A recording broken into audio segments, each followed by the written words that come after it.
So today we'll start with the history of the discovery of DNA and the main players or the main scientists who played a huge role in final outcome in the year 1953 when the DNA structure was finally elucidated by Watson and Crick were. So we'll go by the scientists one by one. First is Frederick Griffith. These were some of the important scientists and their works that resulted in the culmination of the discovery of DNA. Oswald Avery.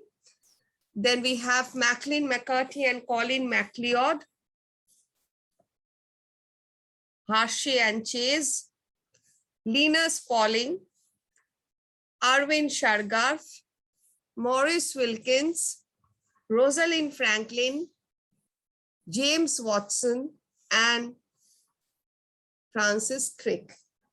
So these were the number of scientists who for some long time worked on DNA. And finally, the result was the discovery of the DNA double helix.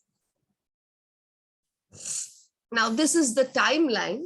Now, let's look at the most important timelines or the most important events with respect to DNA discovery. In 1869, Michel discovers nuclein in the nuclei of a white blood cell.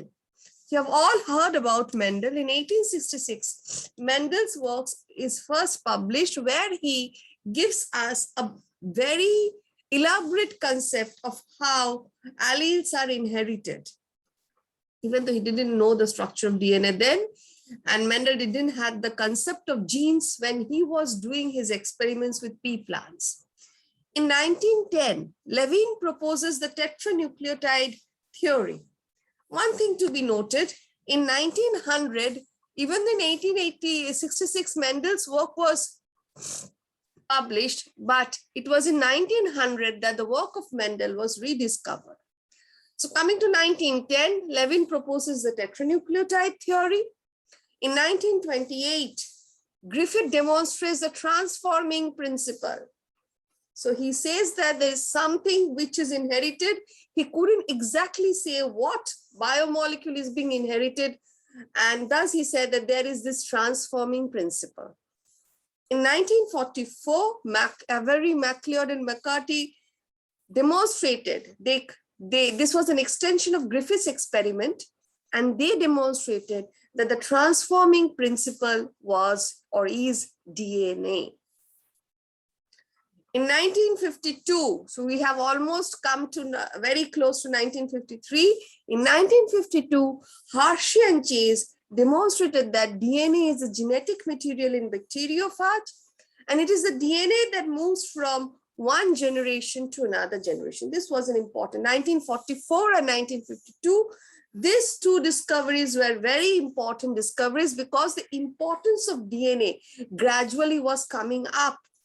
Meanwhile, in 1948, Erwin Chargaff discovered the regularity in base ratios of DNA. It was he who said that A is equal to T and G is equal to C. That is, the number of adenine is equal to the number of thymine, and the number of guanine is equal to the number of cytosine. And finally, in 1953, this was Maurice Wilkins and Rosalind Franklin. They were working independently to discover the structure of DNA. Initially, Rosalind's hypothesis was that DNA is made of a single strand, but that was not the outcome. And she used to take these beautiful pictures of DNA, as I said, via the technique of X-ray crystallography, and she was working with Wilkins. But finally, the credit of discovery of the DNA structure goes to Watson and Crick in 1953. So this is the timeline of discovery of DNA, and we'll be going over some of the most important scientists who contributed vitally to this timeline. So the first scientist that comes to our mind is obviously the father of genetics, Gregor Mendel. Gregor Mendel started his work in pea plants, and what was his discovery? His discovery was that inherited traits are determined by discrete unit or genes passed on from the parents. He worked at the Augustinian Thomas Abbe in Brno. Now it's now in Czech Republic. Next important scientist whose discovery, whose findings laid the foundation stone to the path of DNA discovery was Friedrich Miescher in 1868.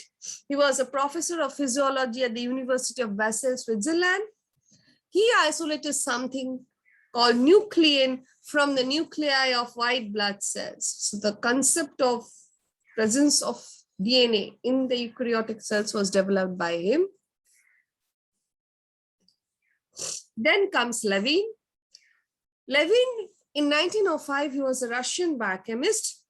In 1905, he discovered this ordered nucleotide concept. So a nucleotide is made of a phosphate, a sugar, and a base. And we all are aware that the bases can be purine and pyrimidine. Even though Russian, Levin joined in 1905 at the Rockefeller Institute of Medical Research, where he started working on this, and he came up with this, excuse me, discovering of the order of nucleotide. Now comes Thomas Hunt Morgan. Morgan is more famously associated with the word linkage. He extensively worked with the fruit flies. So this is Drosophila. He was a professor of zoology at Columbia University, and later he became the professor of biology and the director of the Kirchhoff Laboratory at the Caltech, Pasadena. And as I said, he worked with fruit flies, specifically eye color. And it was his work that gave to the line that genes are located, that those genes are located on chromosomes, and genes located on the same homologous chromosome may show a phenomenon known as linkage. I'm not getting into linkage, but his discovery was equally important in contributing the importance of DNA as the genetic material. Because there is two parts to the story of DNA discovery. One part establishes that indeed DNA is the genetic material. The second part establishes the structure of DNA. So Morgan's work was a path-breaking work where he emphasized, or where he showed, the importance of DNA as the genetic material, working on fruit flies. He specifically worked with the eye color gene of fruit flies.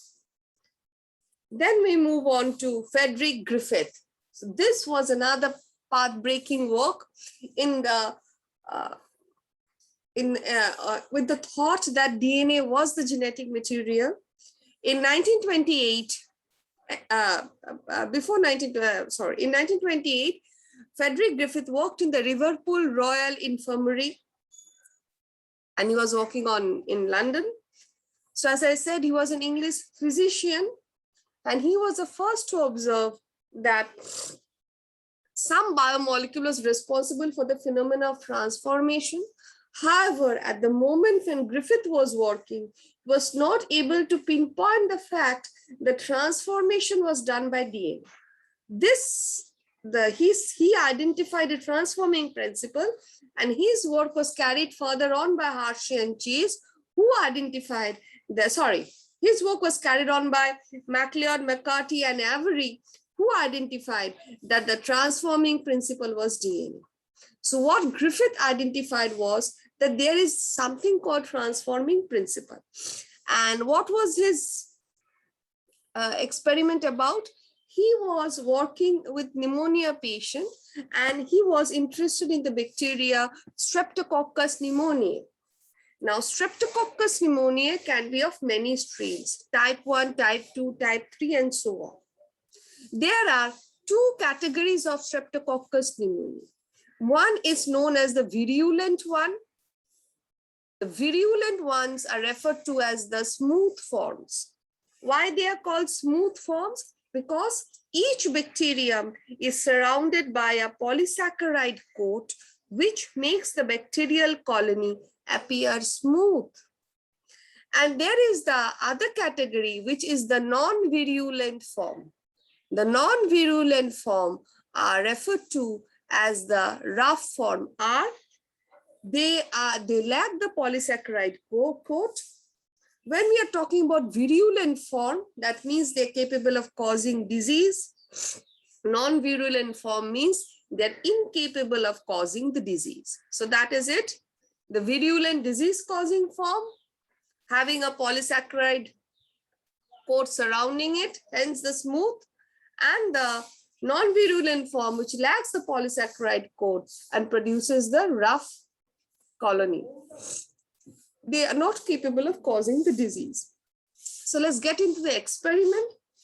There are 4 conical flasks, and you can see this is the type 3S. S means smooth form. Virulent, the red colors are virulent. The type 2 are non-virulent. Type 3S virulent means capable of causing the disease. This is not capable of causing the disease.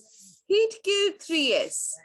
These are the virulent bacteria which are boiled, which were boiled. Boiling kills the bacteria and destroys their virulence. So heat kill means they are 3S bacteria, the virulent disease-causing bacteria, which had been boiled so that their infection capacity is destroyed. Okay, and the last vial consists of a mixture of virulent and non-virulent bacteria.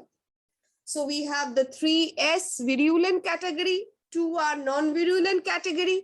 Heat kill 3S is also a non-virulent category. This is not capable of causing the disease.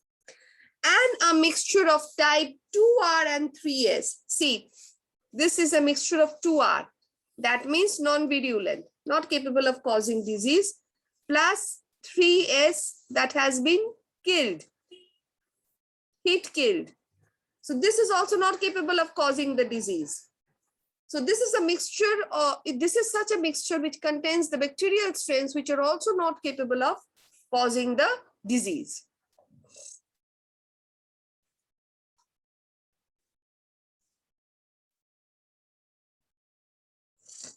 Now, let's see what he did next. So the next thing he did is that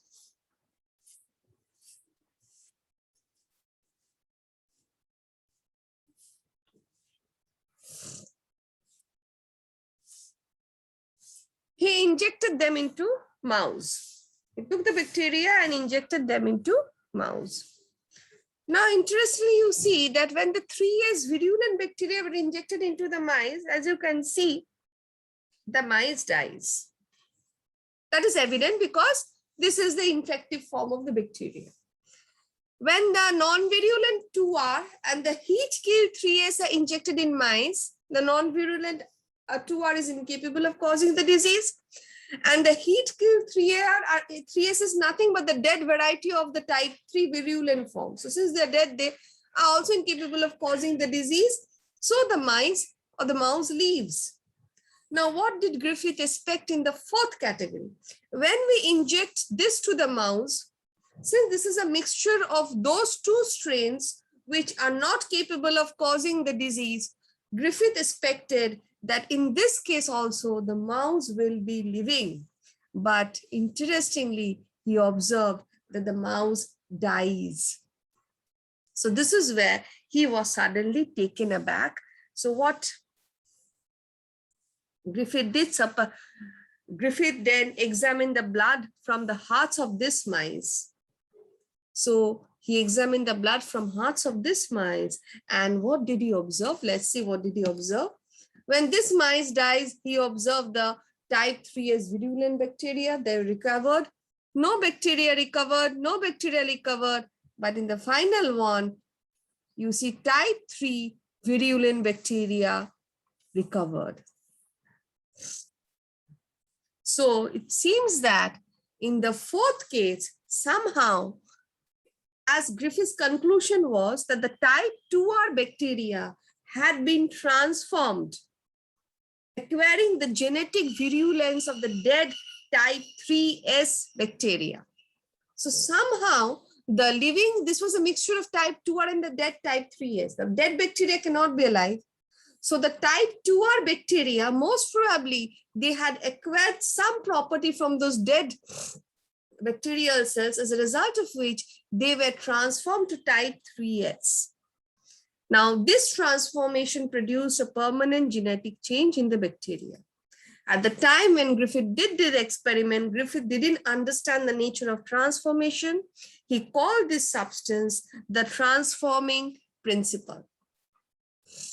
So this was the transforming principle of Griffith's. And as I said, Griffith was unable to conclusively provide the nature of the biomolecule of his transforming principle. This work this is a picture where how the R strain looks and the S strain looks. And now, so this is the R strain, that is the non-harmful, and this is the S strain, this is the harmful. And now the extension of Griffith's work. So Avery, McCarthy, and MacLeod repeated the Griffith's experiment at the Rockefeller Institute of Medical Research. They wanted to understand what biomolecule is this transforming principle. So what they did, they revealed the nature of the transforming principle. So their experiment, see, they took the type 3S bacteria and then they homogenized the bacteria in a centrifugal machine, and they took the type 3S bacterial filtrate and distributed the filtrate into 3 test tubes. So remember, type 3S bacteria taken, centrifuged, and the filtrate is taken and distributed in 3 test tubes. In the first test tube, they gave RNase. As the name suggests, you can understand RNase means it's an enzyme that will kill any and all RNA present in this filtrate. Specifically, will destroy any and all RNA present in the filtrate. In the second test tube, they added protease. It will destroy any and all proteins present in this filtrate. Other biomolecules will remain safe. So in the filtrate, when we add RNase, only the RNA will be destroyed, but other biomolecules will remain as it is. Again, when we add protease, the proteins will be destroyed, but the other biomolecules present in the filtrate will remain as it is. And finally, in the third test tube, they added DNase. When they added DNase, as you can guess by the name, it will destroy the DNA molecules present in the filtrate, but the other biomolecules will remain undamaged. Now, they took this filtrate. In the first filtrate, all the RNA were destroyed, so it didn't contain any RNA. The second filtrate contained everything except the proteins. The third filtrate contained most biomolecules except the DNA. And they infected the type 2R bacteria. So the result was interesting. The type 2R bacteria were transformed into type 3S in the first case. That means the first filtrate did not contain any RNA. In absence of RNA also, the filtrate is capable of transforming the type 2R to 3S.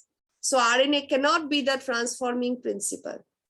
In the second case, the second filtrate did not contain any sort of proteins.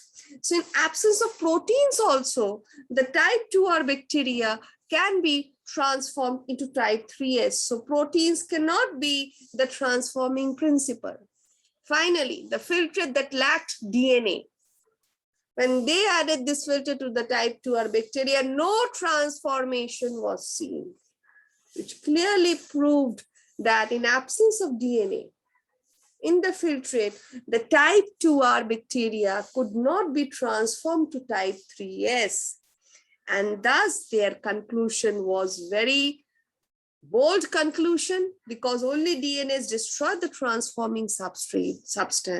The transforming substance is DNA. So this experiment provided the first important evidence that DNA is the genetic material. Not only that, it again re-established the importance of DNA, because people now, this experiment happened in 1944. So people now started, scientists all over the world understood the importance of DNA, and they started working on how this small molecule DNA, what is the structure of this small molecule DNA. This experiment was then followed by another very important experiment, that is an epoch-breaking experiment of Hershey and Chase. Now, Hershey and Chase, they worked at the Carnegie Institute of Washington in Cold Spring Harbor, New York, and they were working with bacteriophage. Now, bacteriophage, as you can understand, is a DNA virus. I mean to say, sorry, very sorry, I put it in wrong. It's a virus of the bacteria. So this is a bacteriophage. It's a virus. This has the phage genome is a DNA, and this is the other part of the virus. And this virus is capable of infecting bacteria. So they chose the bacteriophage whose name was T2. They chose the T2 bacteriophage and they infected the E. coli, Escherichia coli, these are bacterial cells. They infected the E. coli cells with the T2 phage. So as you can see, this is a normal process what happens when a phage infects a bacteria. As you can see, the phage has infected a bacteria. The phage, you people all know how viruses replicate or how viral progenies are produced. A virus never enters a cell. Whenever it infects a cell, it injects its genome. The genome can be a DNA genome, its genome can be an RNA genome. In case of T2 phage, it's a DNA genome. It injected its DNA into the cytoplasm. Within the cytoplasm, the DNA replicates. Meanwhile, the bacterial chromosome is disintegrated, as you can see, the green pieces. And then within the bacterial cell, the expression of phage gene occurs, producing the various structural components of the phage body. The progeny phages assemble. The bacterial cell wall lyses, and the bacteria the phages, bacteriophages are released. So this is basically how the life cycle of a bacteriophage goes on. Now they used this T2 bacteriophage and they used E. coli. What was the experiment? Remember, DNA consists of phosphate backbone. You people are all aware of the phosphate backbone. And protein consists of sulfur. So when they did their series of experiments to determine whether phage protein or phage DNA is transmitted in phage reproduction to the next generation, to follow the fate of DNA and protein, they used radioactive isotopes of phosphorus and sulfur. So when you use a radioactive phosphorus, then the radioactivity will be observed in the DNA. When we use radioactive sulfur, the radioactivity will be observed in the protein. So this is something to be kept in mind when we are going over the experiment part.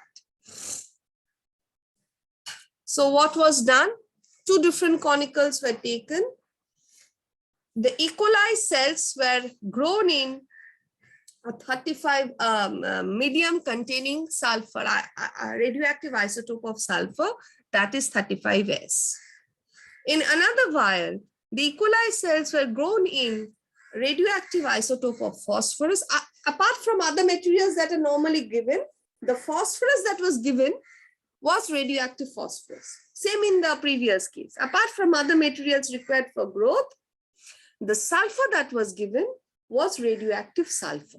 So one conical had this radioactive sulfur and the other conical had the radioactive phosphorus. And the other materials were common for both the conical flasks. Now, as I said, now in this, when this E. coli cells were infected by the bacteriophage, so the phage molecules will infect the E. coli cells, and as you saw, their genes will be expressed and the structural components will be produced of the phage particles, right?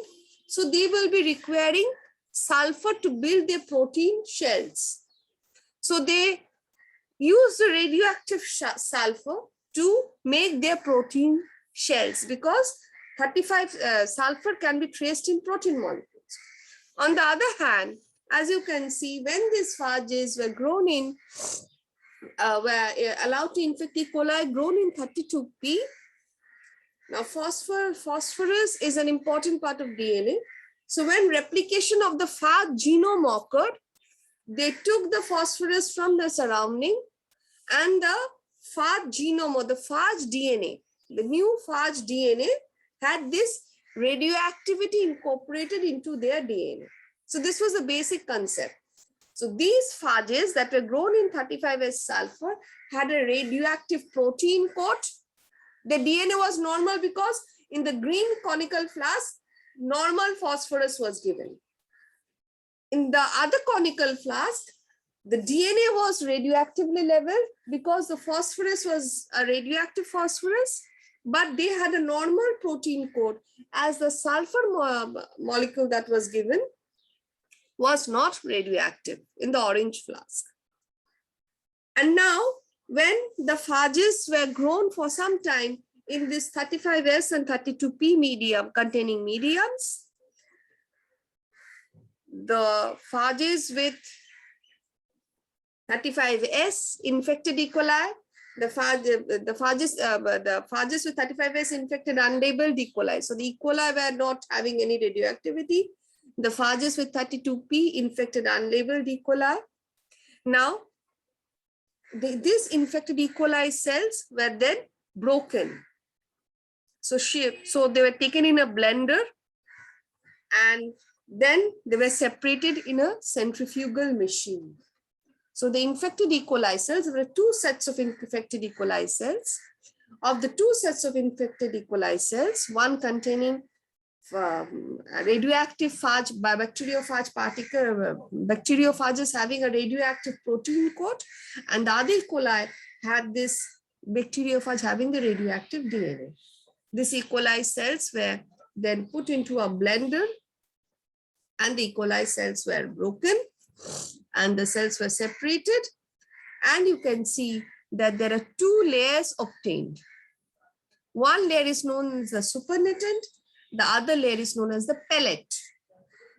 Here also, supernatant, pellet.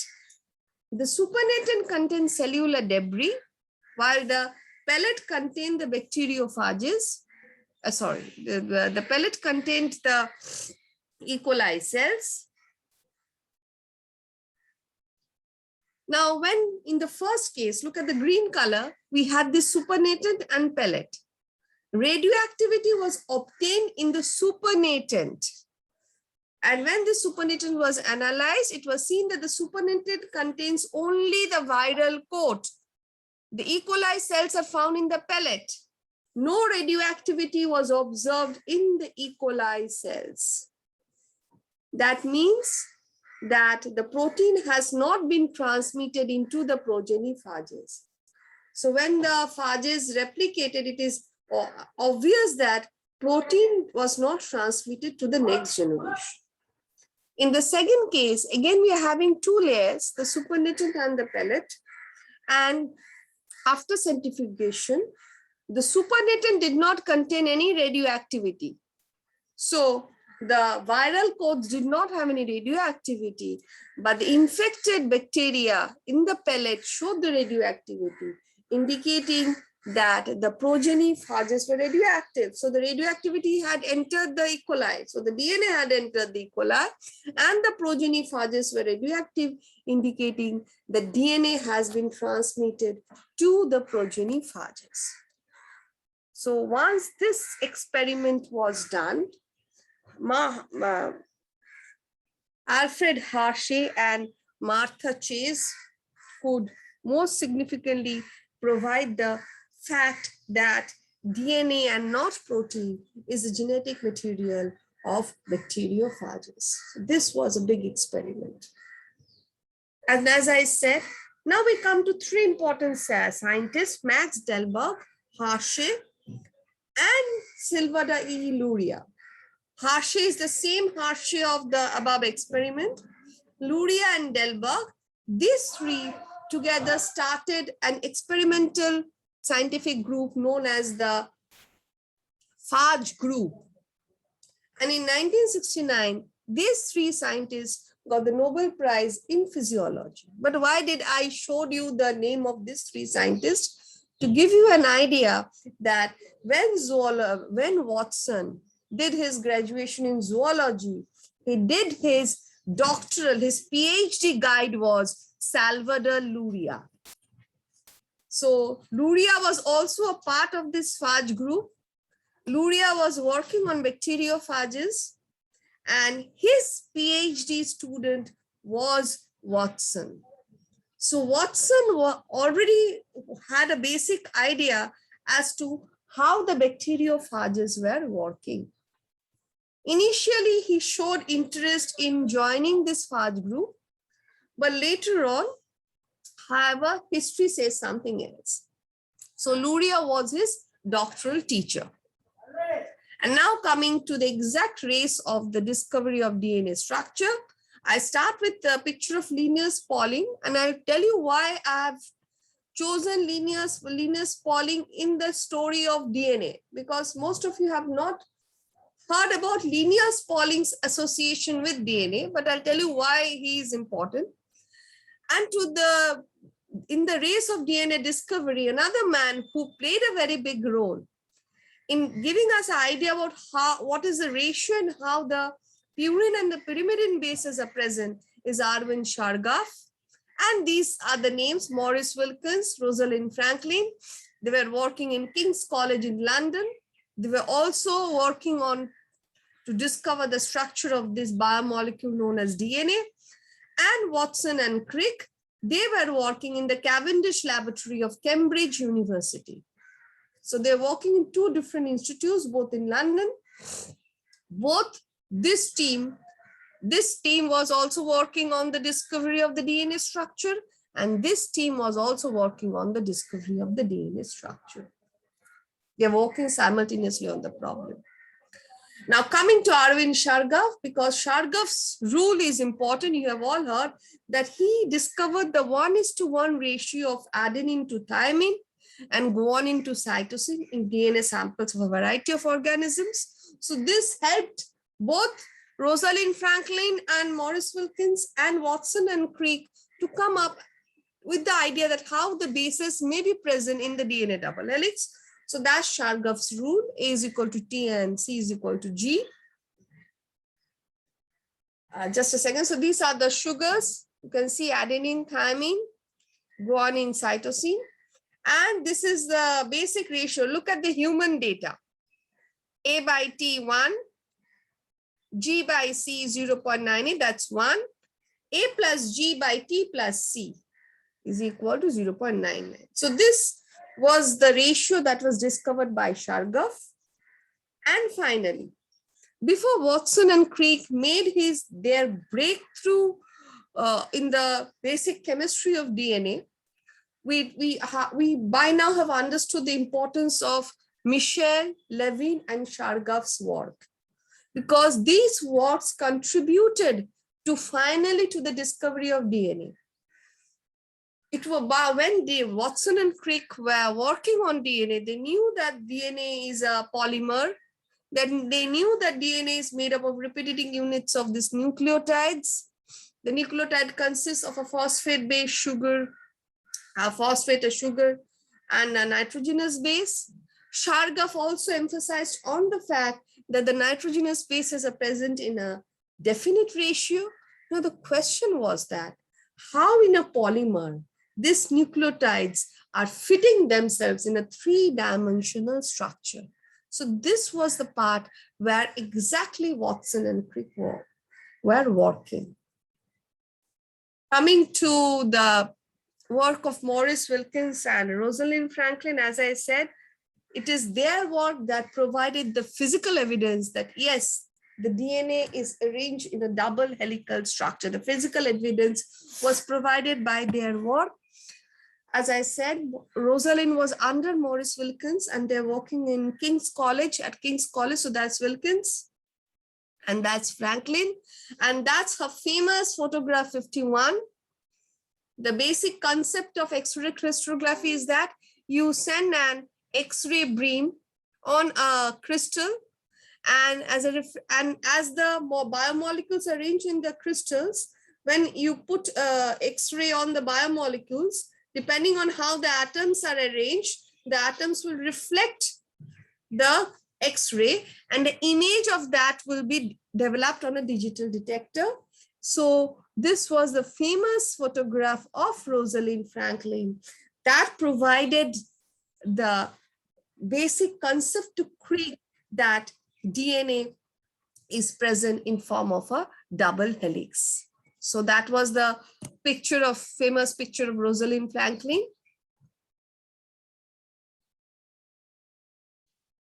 Just a second.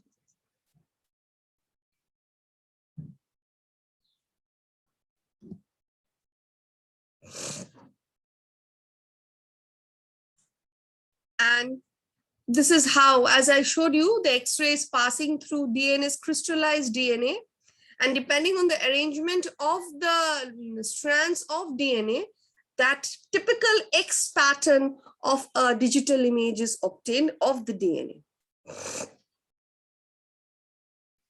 And it's a very pathetic, tragic fact that Rosalind, the main contributor in providing the evidence for the DNA double helix, passed away in 1957, and due credit. We all now know the story of Rosalind Franklin, but the time when she discovered it, the due credit of the discovery was not given to her. And she was not also, her name was not mentioned in the Nobel because, as I said, posthumously Nobel is not given.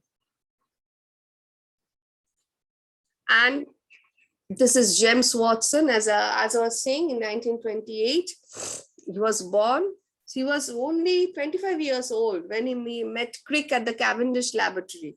And Crick was at that time 35 years old. Watson had done his PhD and had come to Cavendish Laboratory to pursue molecular biology. As I showed you, his doctoral teacher was Salvador Luria, and Crick was working in that Cavendish Laboratory. He was working on his PhD thesis. He was doing his PhD in the Cavendish Laboratory. So it was a very fateful friendship between Watson and Crick that led to ultimately the discovery of this beautiful biomolecule.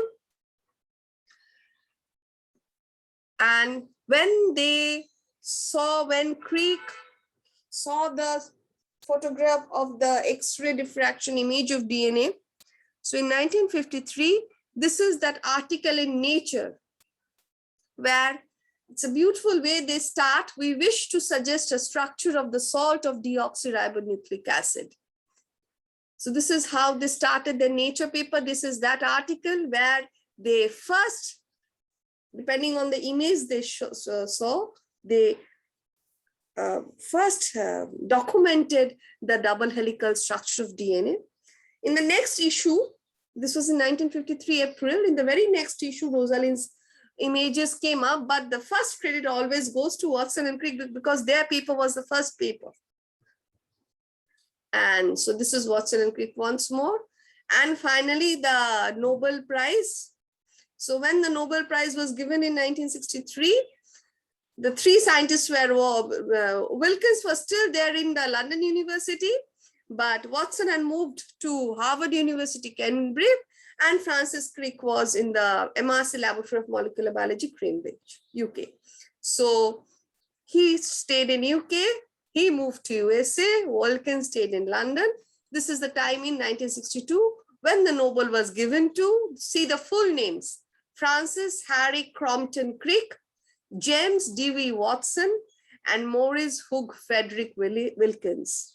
And the prize was given, it's written in inverted comma, for their discoveries concerning the molecular structure of nucleic acid and its significance for information transfer in living material. And as I said, obviously at the backdrop, Franklin's X-ray diffraction images played a big role. So that was the discovery of the DNA double helix. Now, where does Linus Pauling set in? Linus Pauling was a brilliant scientist. It's a rare thing that a single scientist has obtained two unshared, undivided Nobel Prize. He obtained a Nobel Prize in chemistry in 1950, undivided. He did not, he had, for example, the Watson-Crick Nobel Prize where the Nobel Prize was shared between three of them. But Linus Pauling is a rare example where he got two Nobel Prizes. Both the Nobel Prizes were undivided. Linus Pauling was working in California Institute of Technology, Caltech, Pasadena, USA. And Linus Pauling is very much known for the discovery of the alpha helical structure of protein molecules. So Linus Pauling was known for that. But the fact is that when Linus Pauling in 1950s, as I said, a number of scientists were looking into the DNA structure, and one such scientist was Linus Pauling. As I said, the Rosalind made the mistake that she thought the DNA was made of a single strand, but Pauling proposed the triple helical structure with the basis on the outside. What we see in the Watson DNA, in the Watson and Crick's model is a double helical structure. Pauling proposed it to be a triple helical structure. Excuse me. However, it was bad luck of Pauling that Pauling was not able to see the X-ray diffraction images of Rosalind Franklin. Had Pauling got hold of the X-ray diffraction picture of Rosalind Franklin, then he would be he was in an equal footing to discover the DNA double helix. So that was his bad luck. He was not allowed to move out of United States because of his political affiliations, because Rosalind was working in London and Pauling was in USA. So somehow at that time, he was able to collaborate with a lot of scientists, but he couldn't move to London to have a look of the image of Rosalind Franklin. So that's a sad part of Pauling's story. Later on, Pauling went to win a second Nobel Prize, again undivided, in 1962. That was the Nobel Peace Prize. So this is where Linus Pauling comes. And finally, as a prelude, as a final ending. So once in 1953, the structure of DNA was discovered. Crick in 1958 proposed the idea of central dogma of molecular biology. Central, you people are all aware of the word central. It means the center point. Dogma means a belief. So molecular biology is based on a central belief. And what was that belief? This is the paper of Francis Crick. The belief was that DNA, the information of DNA, moves on to RNA, and the information of RNA moves on to a protein. So the information of a DNA moves on to RNA